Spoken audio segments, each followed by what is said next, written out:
ሰላም ውድ የዩቲዩብ ተመልካቾቻችን በዛሬው ላይ ተዘላችሁ የቀረብነው 5 የተፈጥሮ አስገራሚ ክስተቶች በዝናብ መልክ ሆነው የወረዱ ነገሮች ነገር ግን ከዚህ በፊት አስበናቸው ወይም ደግሞ ሰምተናቸው አይተናቸው ማናውቅ ነገሮችን ለእናንተ ብለን ይዘንላችሁ ቀርበናል። ስለዚህ አብራችሁን ቆዩ።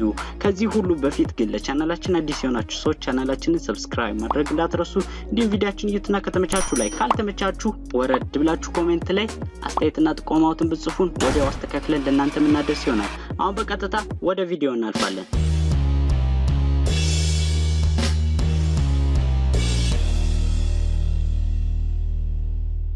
በአምስተኛ ደረጃ ይዘላችሁ የቀረብነው እንግዲህ ፍሮግሬንስ ወይም ደግሞ እንቁራሪቶች ከሰማይ ከዝናብ ጋር አብሮ መዝነብ ነው። ይሄም እንግዲህ በአእምሮ ለማሰብ የሚከብድ ነገር ነው። ምክንያቱም አይተንም ሰምተንም ለናቅ እንችላለን። ስለዚህ ይሄ እንቁራሪቶች ከሰማይ የዘነቡበት ምክንያት ሁለት ምክንያቶች ተከፍለው አሉ። አንደኛው በመጽሐፍ ቅዱስ ወይም በሃይማኖት ያለ ሲሆን ሌላኛው በሳይንስ በኩል ነው። በሃይማኖት በኩል ያለው መጽሐፍ ቅዱስ ላይ እንግዲህ የመጥፎ ነገር መገለጫ ወይም ደግሞ ልክ እንደ ቅጣት ተደርጎ የሚወሰድ ሲሆን ሌላኛው ደግሞ እንቁራሪቶች ከሰማይ መውረዳቸው በሳይንስ ሲጠና ቶርናዶ ዋተር ስፖት የሚባል ሲሆን ይሄም እንግዲህ ከውሃ አካላት ወደ ሰማይ የሚሄድበት በጣም ከፍተኛ ነፋስ የቀላቀለ ተንደር ስቶርም ያለውና ላይትኒንግ ማለትም ብልሽታና የመብረቅ የቀላቀለ ከፍተኛ እንግዲህ ፊልሞች ላይ አይታችሁ ሊሆን ይችላል። ውሃ ልክ እየተምዘገዘገ ወደ ሰማይ የሚሄድበት አለ። በዚህን ጊዜ ይሄ ክስተት በሚፈጠርበት ጊዜ እንቁራሪቶች ውሃ ውስጥ የነበሩት ወደ ሰማይ ይሄዳሉ ማለት ነው። ስለዚህ ተመልሰው ምንም ውሃ አካል የሌለበት ላይ በመንቀሳቀስ እንደገና ዝናብ ሆነው ይመለሳሉ ማለት ነው።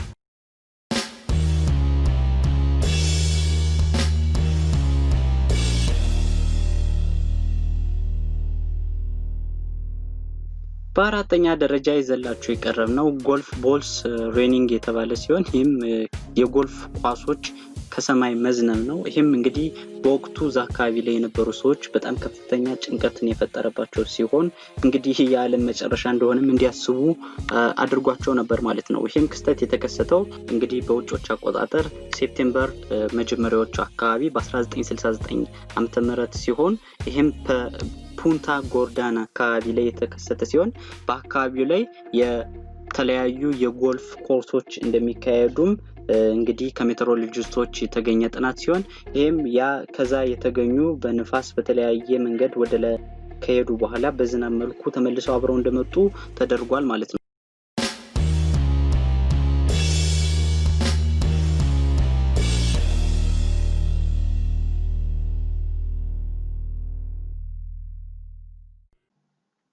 በሶስተኛ ደረጃ ይዘንላችሁ የቀረብነው ብለድ ሬንስ የተባለ ወይም ደግሞ ደማማው ዝናብ ወይም እንደ ደም የቀላው ዝናብ ልንለው እንችላለን።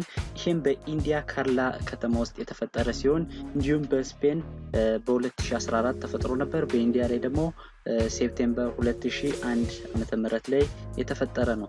ይሄም እንግዲህ ከእምነት ጋር የተለያየ ትርጉሞች ተሰጥቶታል። በሳይንሱም እንዲሁ የተለያዩ ትርጉሞች ተሰጥቶታል።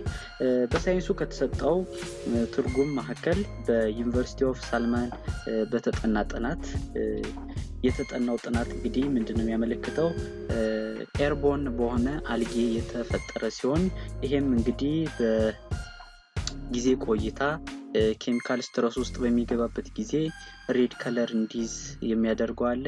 ያም የሚመጣው ከካይሮቲን ፒግመንት የመጣ የቀይ ቀለም እንዲኖረው የሚያደርግ ስለዚህ ዝናቡንም ቀይ ወይም ደግሞ ደም መሳይ የማድረግ ነገር አለው። ስለዚህ በዚህ ወቅት ልብሶቻቸው እንዲሁም የተለያዩ ቁሳቁሶች የቀለሙ እንደነበረ የተለያዩ መረጃዎች ይገልጻሉ። ዝናብ አይነት ከቀይ ከሚባለው ስያሜ ወደ ብለድ ሬን አልጌ ወደሚል ስያሜ እንደተቀየረ የሚያሳዩ መረጃዎች አሉ ማለት ነው።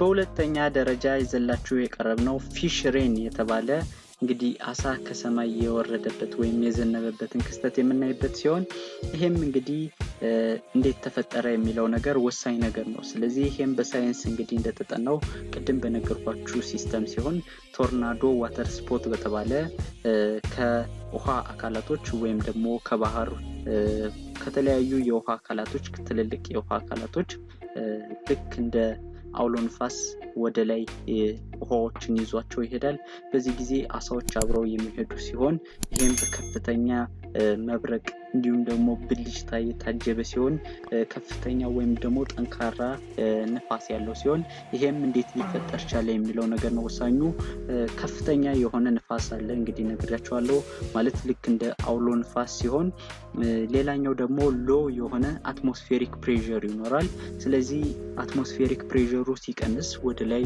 የመነሳት ባህሪ ይኖራል ስለዚህ አሳዎች በዚህ ጊዜ ወደ ላይ አብረው ይነሳሉ ማለት ነው ስለዚህ እንግዲህ እንደዝናብ ሆነው የወረዱበትን ክስተት ነው የምናይ ስለዚህ ይሄም የተከሰተበት ቦታ የት ላይ ነው ካላችሁ almost every year ይከሰታል ማለት ይቻላል የሚል ጥናት አይቻለው ስለዚህ ይሄም የተከሰተበት ቦታ በአውስትራሊያ ሲሆን ማርች 2016 ላይ ነው የሚል ጥናት ነው ያለው ማለት